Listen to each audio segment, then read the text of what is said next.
Bismillahirrahmanirrahim. Assalamualaikum warahmatullahi wabarakatuh. Alhamdulillahi rabbil alamin. Wassalatu wassalam ala ashrafil anbiya'i wal mursalin wa ala alihi wa ashabihi wattabi'in wa man ihtada bihadihi ila yaumiddin, amma ba'd. Allahumma 'allimna ma jahilna wa dhakkirna ma nasina wa zidna 'ilman wa 'amalan ya akramal akramin.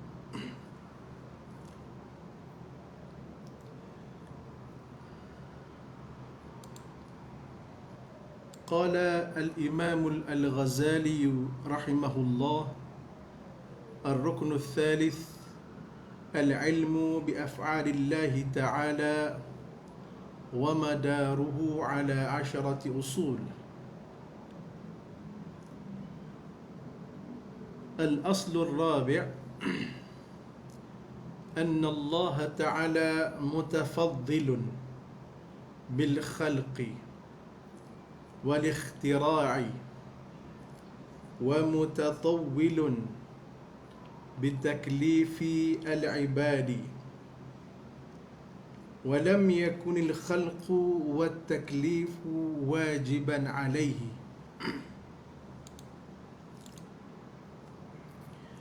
وقال المعتزلة: وجب عليه ذلك لما فيه من مصلحة العباد، وهو محال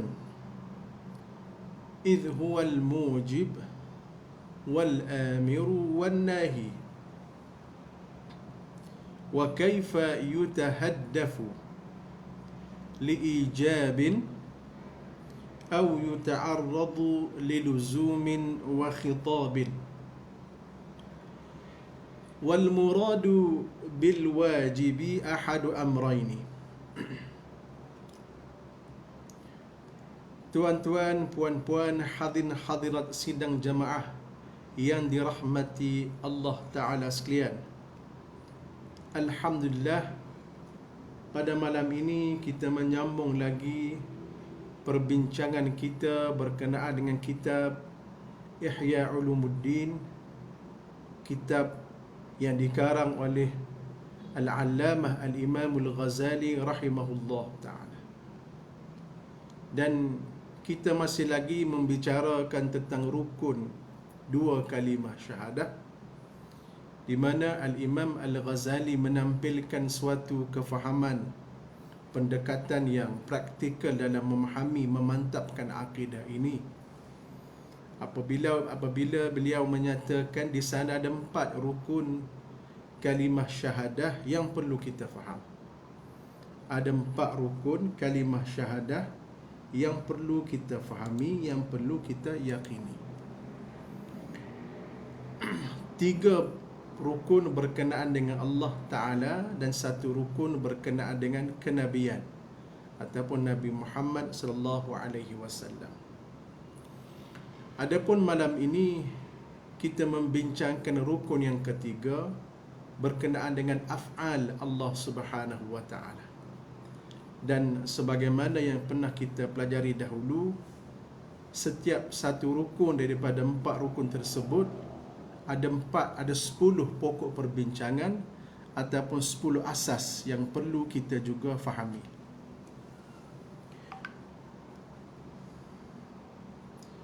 Berkenaan dengan al-aslu thalith, usul yang ketiga, atau ar-ruknu thalith, rukun yang ketiga tentang kalimah syahadah, iaitulah al-ilmu bi af'alillahi ta'ala, mengetahui dengan af'al Allah Subhanahu wa ta'ala, wa madaruhu ala 10 usul, dan perbincangannya, perbahasannya ada 10 tajuk ataupun ada 10 asas pokok yang perlu kita fahami. Pada malam ini kita ingin membincangkan asas yang keempat, Okay. Asas yang keempat daripada 10 perbincangan af'al Allah Subhanahu wa ta'ala.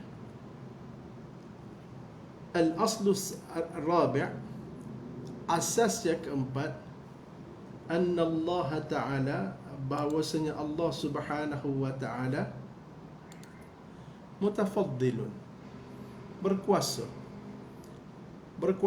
penuh, berautoriti, bil khalqi wal ikhtira', dengan makhluk dan ciptaannya. Allah Ta'ala ni berkuasa penuh. Apa yang dia nak buat dengan makhluk, apa yang ingin dia lakukan dengan ciptaan dia. Wa mutatawwilun, dan berkuasa penuh juga bitaklifil ibad, untuk mempertanggungjawabkan hamba, untuk mentaklifkan hamba, untuk meletakkan hukum 5 kepada hamba. Okay. Itu kuasa Allah Subhanahu wa ta'ala.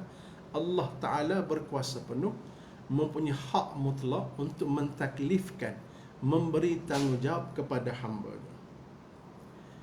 Tetapi walam yakunil khalqu wat taklifu wajiban alaih, tetapi makhluk dan pentaklifan, pentanggungjawaban itu bukan sesuatu yang wajib kepada Allah Subhanahu wa ta'ala. Supaya kita kena faham, kita makhluk ada tanggungjawab, kita makhluk ada peranan kita, iaitu menyembah Allah Subhanahu wa ta'ala. Tetapi penyembahan tersebut bukanlah sesuatu yang wajib kepada Allah Ta'ala. Pentaklifan tersebut, perintah tersebut bukan suatu kewajiban kepada Allah Ta'ala, kerana kita sendiri Allah Ta'ala tidak wajib untuk menjadikannya. Itu hanya semata-mata kuasa Allah Ta'ala. Dan ini kita faham, kita wajib mentaati Allah Ta'ala, tapi Allah Ta'ala tidak wajib untuk mentaklifkan kita ataupun untuk menciptakan kita. Sebab apa Imam Ghazali nyatakan ini? Kerana ia berbeza dengan Al-Mu'tazilah, golongan Mu'tazilah, di mana golongan Mu'tazilah berpendapat wajib alaihi dhalik, wajib ke atas Allah demikian itu. Demikian apa? Penciptaan dan juga pentaklifan. Dia kata Allah Ta'ala wajib ciptakan makhluk, dan Allah Ta'ala wajib untuk mentaklifkan makhluk. Wajib Allah Ta'ala itu bagi Allah, ke atas Allah Ta'ala. Kerana apa? Kerana bagi mereka lima fihi mim maslahatil ibad, kerana di sana ada maslahat bagi hamba. Ada maslahat bagi hamba. Yang dimaksudkan dengan maslahat di sini, apabila kita menyembah Allah Subhanahu wa ta'ala, mematuhi peranan Allah Ta'ala, kita akan diganjari dengan pahala di dunia dan dengan nikmat nikmat syurga di akhirat. Itu semua kata Mu'tazilah merupakan maslahat hamba. Jadi kalau itu jadi maslahat hamba, maka wajib Allah Ta'ala ini menciptakan kita, dan wajib Allah Ta'ala ini memberi taklif kepada kita. Kerana kalau Allah Ta'ala tidak mentaklifkan kita, mungkin kita akan tidak melakukan ketaatan kepada Allah Ta'ala. Mungkin kita melakukan maksiat, mungkin kita derhaka, yang akhirnya kita akan diberi dosa dan akhirnya dihumbankan ke dalam neraka. Maka ini tidak sewajarnya berlaku. Ini pendapat Mu'tazilah. Jadi pendapat ini, kata Al-Imam Ghazali, wahwa muhalun, sesuatu yang mustahil. Mustahil. Kerana bagi kita, keimanan kita dan dari segi akal logik kita, Allah Ta'ala berkuasa penuh. Tidak boleh kita nak mengatakan sesuatu yang wajib ke atas Allah Ta'ala. Tidak boleh. Kita tidak berhak, kita tidak layak, dan kita tidak ada apa-apa untuk kita mengatakan Allah Ta'ala mesti buat begini, Allah Ta'ala mesti buat begini. Tidak layak bagi. Hanya Allah semata-mata layak bagi kita.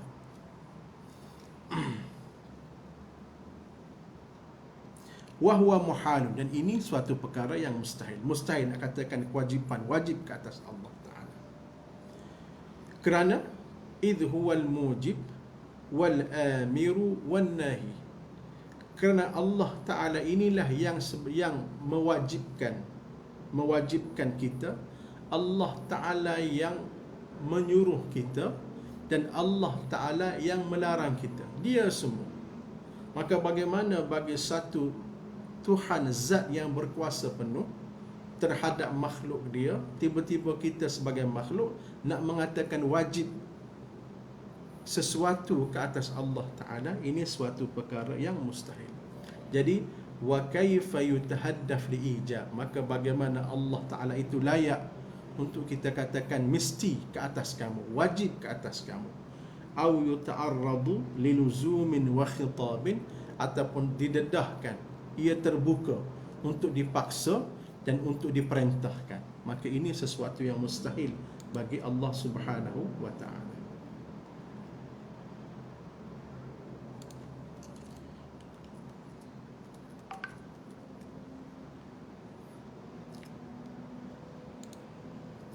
Baik.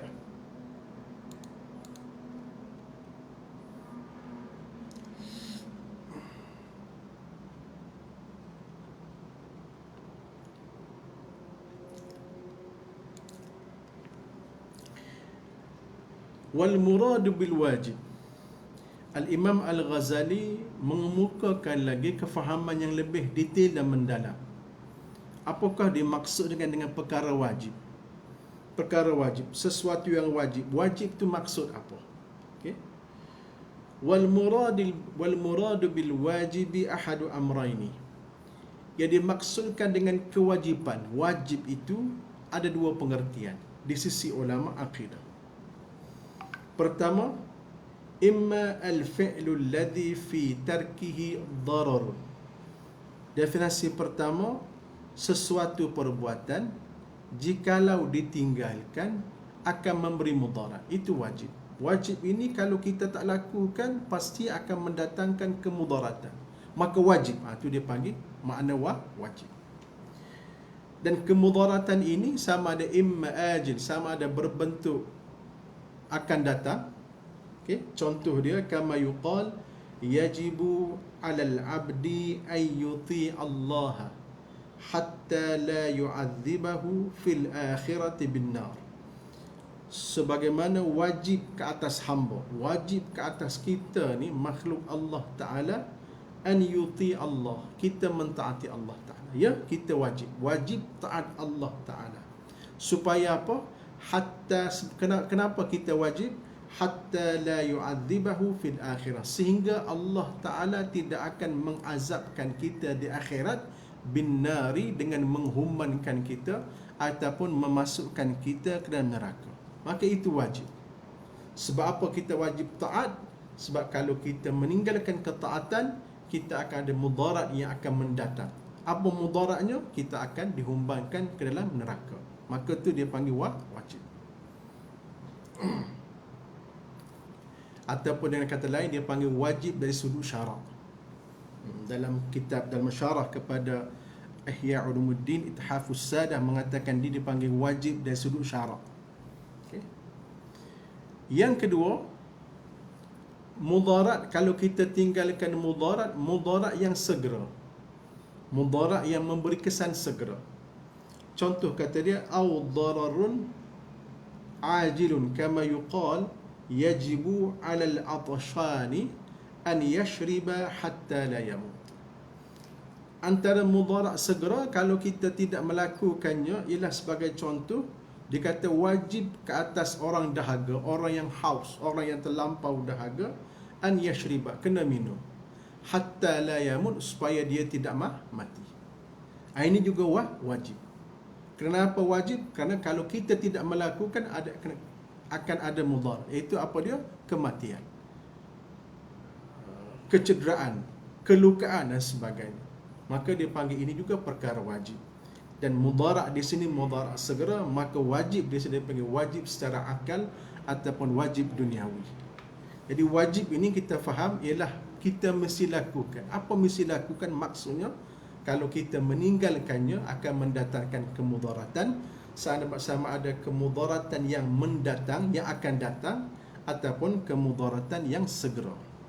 Ini definisi wajib yang dikemukakan oleh Al-Imam Al-Ghazali. Baik. Satu lagi definisi wajib yang dikemukakan oleh Al-Imam Al-Ghazali rahmatullahi alaih dalam kitab Ihya Ulumuddin ini, dan bab akidah, pegangan akidah ini, kata dia, wa imma an yurada bihi alladhi yuaddi adamuhu ila muhalin.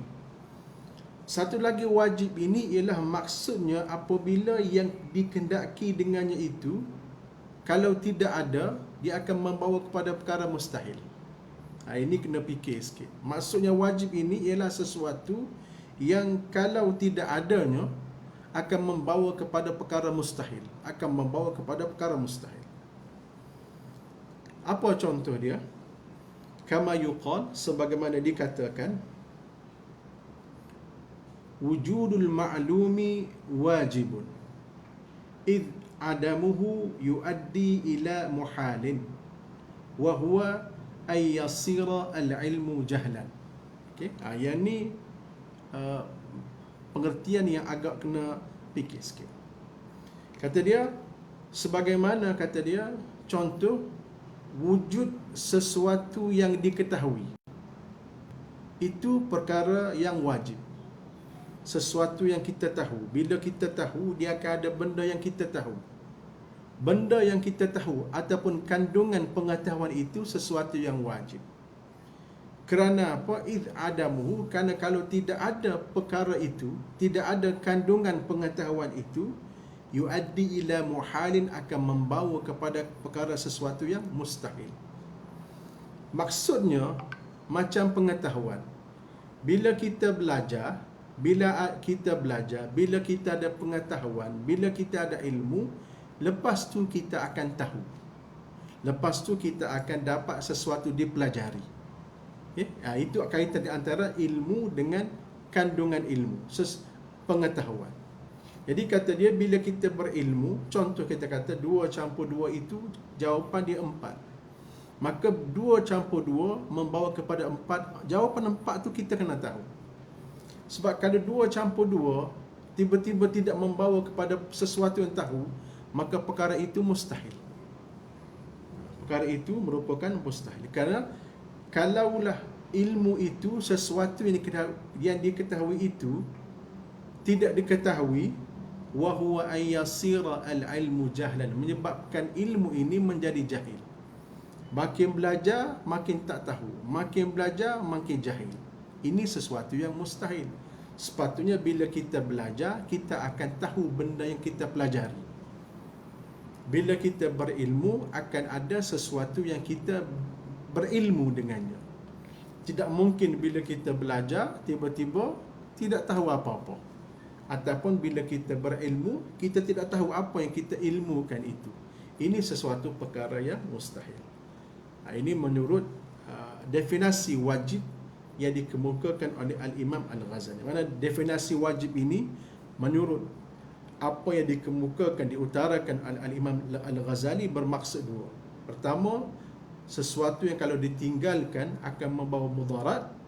Satu. Yang kedua, sesuatu yang jikalau tidak adanya akan menyebabkan sesuatu yang mustahil.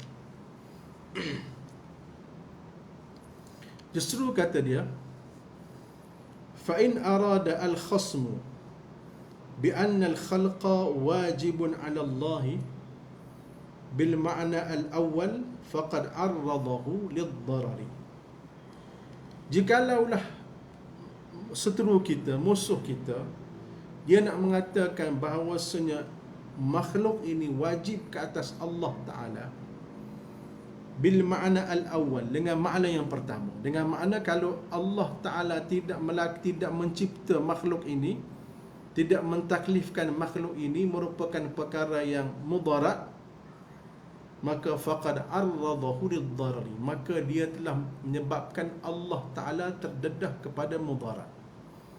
Kalau kita kata Allah Ta'ala kamu wajib mencipta makhluk, wahai Allah kamu wajib mentaklifkan makhluk, dengan makna jikalau Allah Ta'ala tidak ciptakan makhluk, Jikalau Allah Ta'ala tidak mentaklifkan makhluk, Allah Ta'ala akan terdedah kepada mudarat. Ini satu perkara yang tertolak dan mustahil dalam akidah kita. Tidak boleh kita mengatakan Allah Ta'ala akan ditipu mudarat hanya semata-mata kita nak mengatakan wajib ke atas Allah Ta'ala. Lantaran itulah pendapat Mu'tazilah yang mengatakan Allah Ta'ala wajib ke atas dirinya mencipta makhluk, Allah Ta'ala wajib ke atas dirinya mentakifkan makhluk adalah tertolak dan tidak benar sama sekali.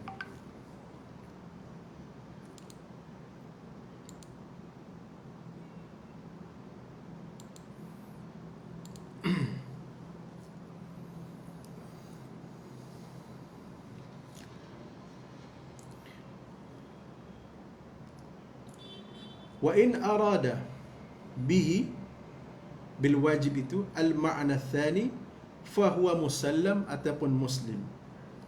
Idh ba'da sabqil ilmi la budda min wujudi al ma'lumi. Tapi jikalau dia maksudkan wajib di sini dengan wajib yang makna kedua, yang makna kalau tidak adanya akan membawa kepada mustahil, maka ini merupakan muslim ataupun musallam. Ini sesuatu yang boleh diterima akal. Bolehlah? Okey, boleh. Idh ba'da sabqil ilmi la budda min wujudil ma'lum, kerana selepas adanya ilmu pasti akan ada benda yang diketahui, akan ada pengetahuan bagi manusia. Jadi di sini pun sebenarnya kalau kita tengok pengertian wajib ini pun ada sikit perbahasan ulama. Tapi secara mutlaknya kita nak mengatakan Allah Ta'ala wajib mencipta makhluk, Allah Ta'ala wajib mentaklifkan makhluk sekira-kiranya. Jikalau Allah Ta'ala tidak mencipta makhluk, sekira-kira Allah Ta'ala tidak mentaklifkan makhluk, Allah Ta'ala akan ditimpa mudarat. Ini satu perkara yang mustahil. Wa in arada bihi ma'nan thalithan fahuwa ghairu mafhum. Jika dimaksudkan dengan makna yang ketiga, ada makna lain pula, ini sesuatu yang kita tak faham, kata dia. Ini sesuatu yang di luar konteks, kata dia. Sesuatu yang tidak difahami.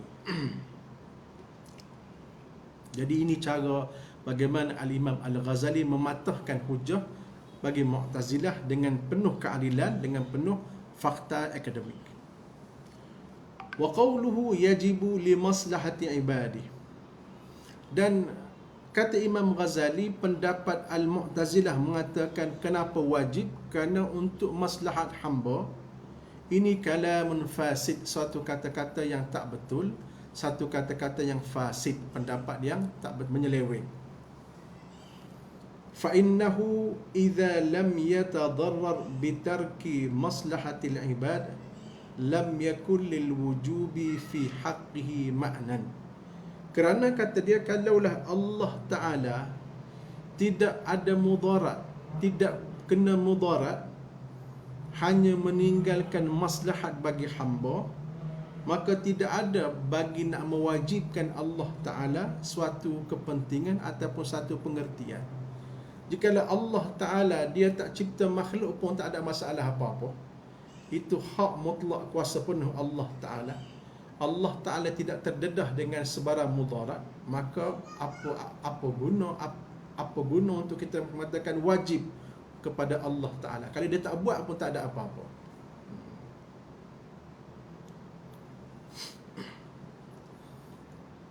Jadi maknanya pendapat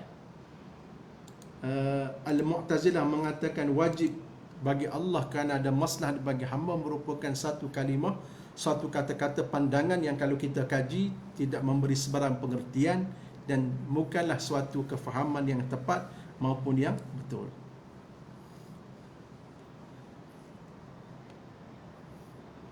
Thumma inna maslahatal ibadi fi an yakhluqahum fil jannah wa amma an yakhluqahum fi daril balaya wa yu'arridahum lil khataya thumma yahdifuhum li khatril iqab wa hawlil ardi wal hisab fama fi dhalika ghibtatun inda dhawil albabi.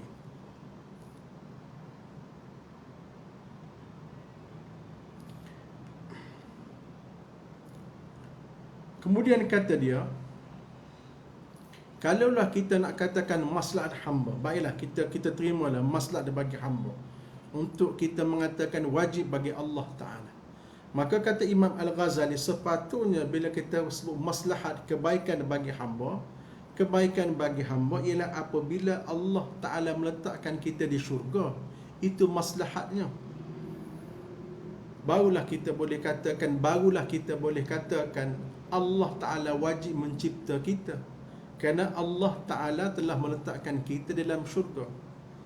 Sekarang ini Allah Ta'ala meletakkan kita di dunia, Darul Balaya, negeri yang penuh dengan cubaan dan dugaan.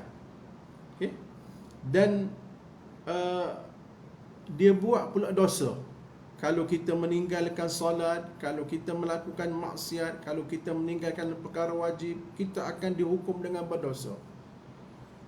Lepas tu dengan dosa ini pula, kita terdedah dengan hari akhirat yang mungkin ada siksaan yang berbahaya, ada huru-hara.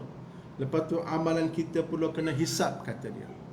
Jadi ini semua, kata dia, kalau orang yang ada zawil uqul, zawil albab, dia sebut sini ya, inda zawil albab, di sisi orang yang ada akal pemikiran, ada pandangan yang sebenar, ada pandangan yang betul, kata dia, ini suatu perkara yang tak tepat. Jadi maksudnya kalau kata-kata Mu'tazilah, pandangan Mu'tazilah mengatakan Allah Ta'ala wajib mentaklifkan kita hanya semata-mata kerana kebaikan kita. Maksud kebaikan, kita akan dibalas dengan syurga.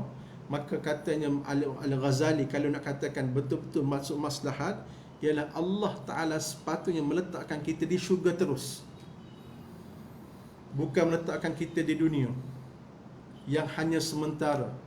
Dunia tempat ujian, ada pahala, ada dosa. Kalau dengan dosa, silap hari bulan, bila tiba hari akhirat, kita akan dihisap amalan kita. Kita akan diuji dengan pelbagai siksaan. Maka ini bukan maslahat bagi hamba, kata dia. Ini merupakan mungkin azab bagi hamba. Jadi nak mengatakan maslahat bagi hamba untuk mewajibkan Allah Ta'ala, maka ini pendapat yang terpesong, pendapat yang tidak tepat.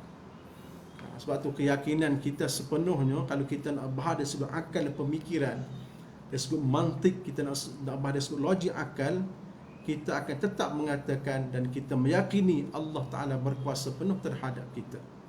Allah Ta'ala berkuasa penuh terhadap kita. Ini ialah merupakan asas keempat dalam memahami af'alillahi subhanahu wa ta'ala.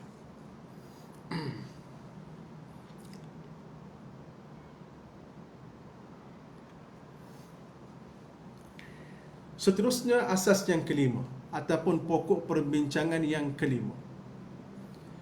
Kata dia, annahu yujawwizu ala Allah subhanahu an yukallifal khalqa ma la yutiqunahu. Annahu yajuzu, maafkan saya baca tu. Annahu yajuzu ala Allah subhanahu an yukallifal khalqa ma la yutiqunahu khilafan lil mu'tazilati.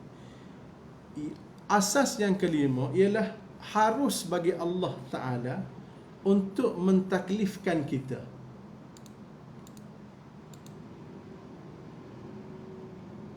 Okay? Untuk memikul tanggungjawabkan kita dengan sesuatu yang kita tidak mampu. Harus bagi Allah Ta'ala. Allah Ta'ala berhak dan layak untuk mentaklifkan, untuk kita menanggung bebanan sesuatu tanggungjawab yang tak mampu kita pikul. Okay? Khilafan lil mu'tazilati, berbeza dengan Mu'tazilah. Mu'tazilah pandangan dia mengatakan Allah Ta'ala mentaklifkan kita dengan sesuatu yang kita mampu. Okay?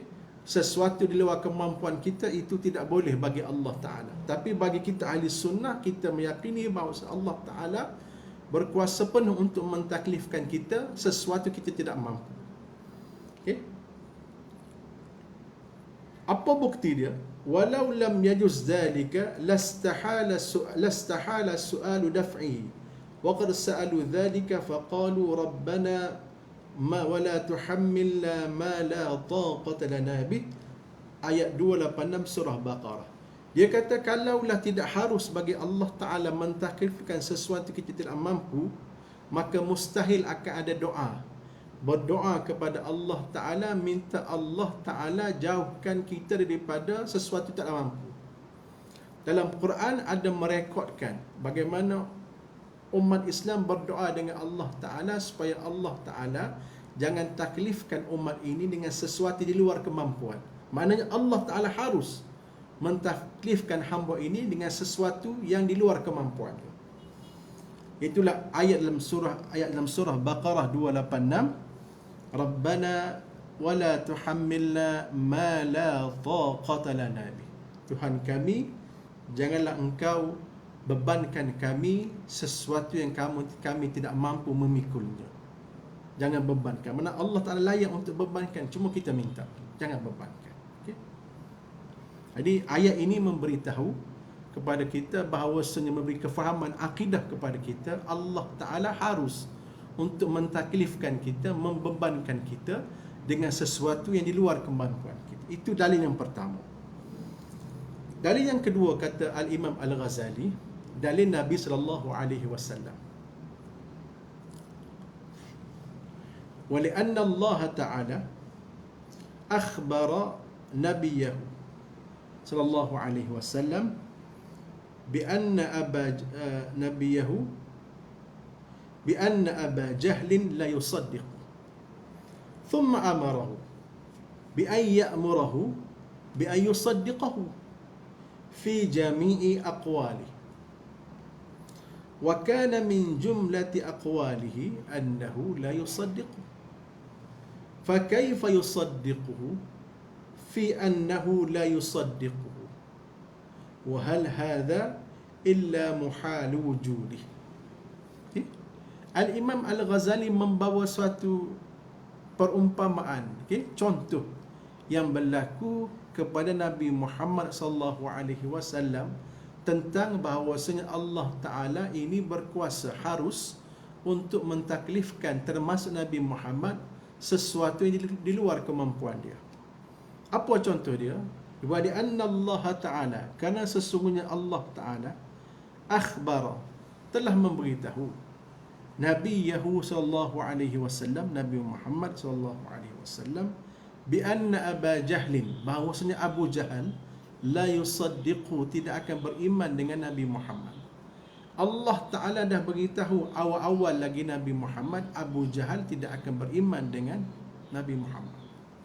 Tetapi thumma amarahu, tetapi Allah Ta'ala tetap memerintahkan Nabi Muhammad bi ayyamurahu, untuk memerintahkan, untuk menyuruh Abu Jahal bi ayyusaddiqahu, supaya beriman dengan Nabi Muhammad.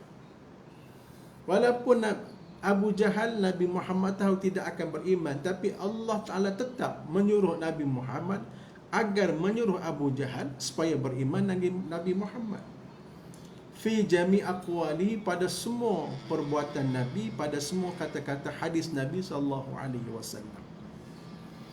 Jadi benda itu di luar kemampuan Nabi, sebab Nabi tahu Abu Jahal tidak beriman, tetapi Allah Ta'ala tetap memerintahkan, berkuasa memerintahkan Nabi Muhammad agar berdakwah kepada Abu Jahal supaya beriman dengan Nabi Muhammad.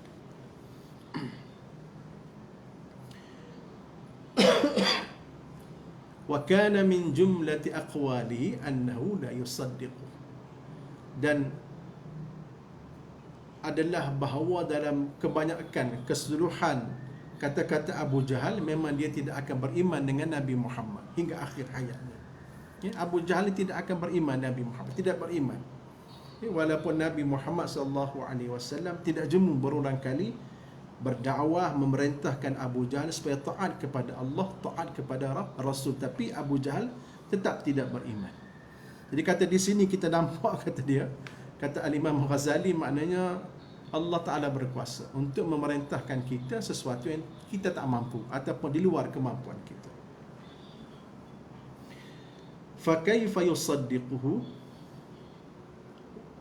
فِي أَنَّهُ لَا يُصَدِّقُهُ wa hal hadha illa muhal wujudi. Maka bagaimana ke Abu Jahal boleh beriman dengan Nabi Muhammad sedangkan Abu Jahal tidak mahu beriman dengan Nabi Muhammad? Okey. Wa hal hadha illa muhal wujudi, adakah ini sesuatu yang perkara yang mustahil? Mana mustahil bagi Allah Taala untuk memerintahkan kita sesuatu di luar kemampuan kita? Tidak. Kita meyakini Allah Subhanahu wa taala Tuhan yang Maha Agung, Tuhan yang berkuasa penuh, Tuhan yang boleh memerintahkan kita, Tuhan yang boleh mentaklifkan kita di luar kemampuan kita, sesuatu yang kita tidak mampu lakukan.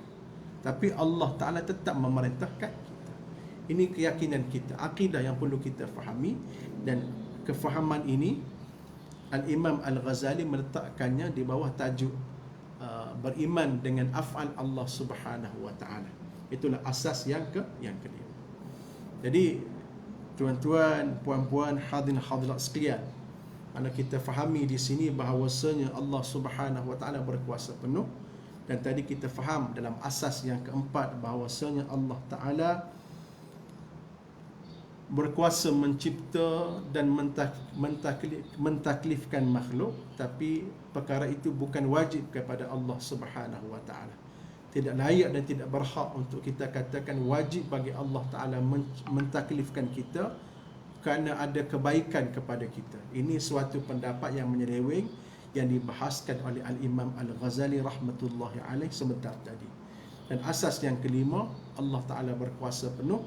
Allah Ta'ala itu layak, harus bagi Allah Ta'ala untuk mentaklifkan kita ma la yutiqu lahu, sesuatu yang kita tidak mampu ataupun sesuatu yang di luar kemampuan kita. Okay, di luar kemampuan kita. Kerana itu merupakan kuasa penuh Allah Ta'ala, dan Allah Ta'ala lebih mengetahui hikmah di sebalik pentaklifan ma la yutiqu lahu. Jadi sekadar ilah untuk perbincangan kita pada malam ini tentang kitab akidah, tentang rukun-rukun syahadah yang dinyatakan oleh Al-Imam Al-Ghazali rahmatullahi alaih dalam kitab Ihya Ulumuddin. InsyaAllah kita jumpa pada lain kali. Aqulu qawli hadha wa astaghfirullahal azim li wa lakum. Wassalamu alaikum warahmatullahi ta'ala wabarakatuh. Wallahu ta'ala a'lam.